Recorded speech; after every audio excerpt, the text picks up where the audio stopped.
So this is interesting.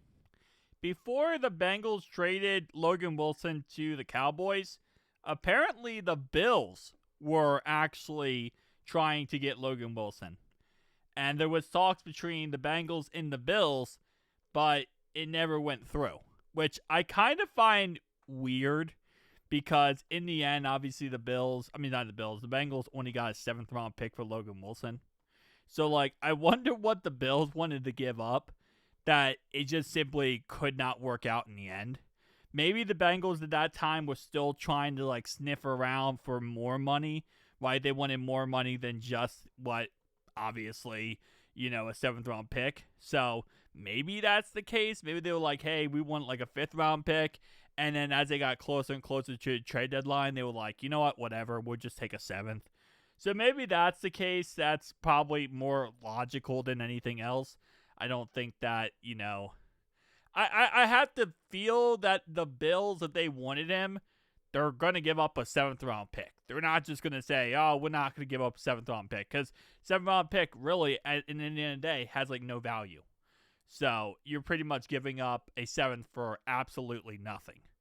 And again, with his salary cap, that is Logan Wilson, they could have easily afforded him. So that's kind of interesting. Now, again, I always assumed that they would trade him to an NFC team. Like, obviously, the Colts were interested, again, in Logan Wilson. But I always assumed, hey, if you're going to trade someone from your team, most of the time, you probably want to trade your guy to an NFC team that, 1, you don't play, and 2, you can kind of, not have to worry about. Now, I'm not saying Logan Wilson's going to be that guy you have to worry about, okay? It's not like you're trading Trey Hendrickson here, right? Trading Logan Wilson. But it's just that, well, you don't want to have to deal with it. Okay, so now looking at it, I can safely say I see why the trade did not go through. The trade did not go through, ladies and gentlemen, because that right there says 3. And, I assumed, and you know what to say, when you assume things, you make a ASS out of you and me, right? I assumed that they would have more than $3 million. That is not the case. They actually have less. Well, I would assume they actually did have exactly $3 million. And then next year, they have negative $3.782 million. So, Logan's contract, would not have worked out. They would literally have to have cut somebody. So, I wonder this is the thing where I wish we knew the deal. Because in order for that deal to happen, I'm sure, again, they would have taken a 7th, but they probably wanted to unload a player on us, to help out with their salary cap, to fix their salary cap. And it probably was someone like the Bengals just did not want.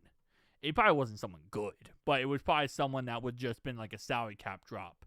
So I wonder who that was. But you know what? That's one of those we'll never find out. Well, we'll probably find out in like 10 years from now when it randomly just gets talked about by like Ian Rappaport and Adam Schefter.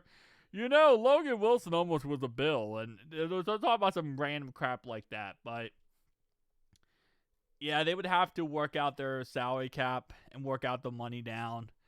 I don't even know how that would end up working out in the end for them. But hey, in the end, Logan Wilson is now a Cowboy.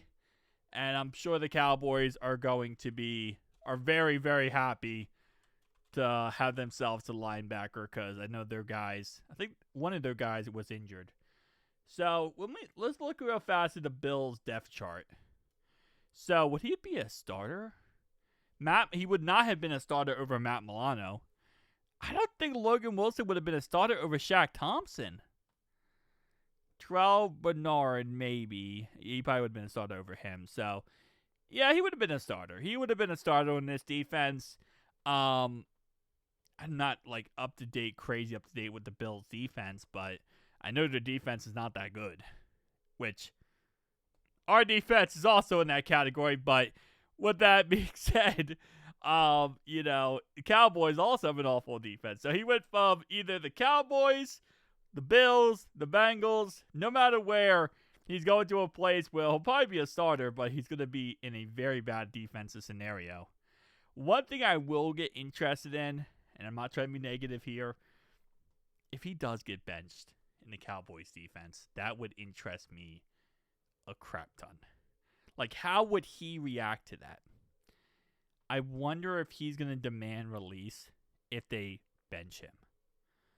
Which, if he did that, then we got a 7th round pick for pretty much free because if he doesn't play for the Cowboys.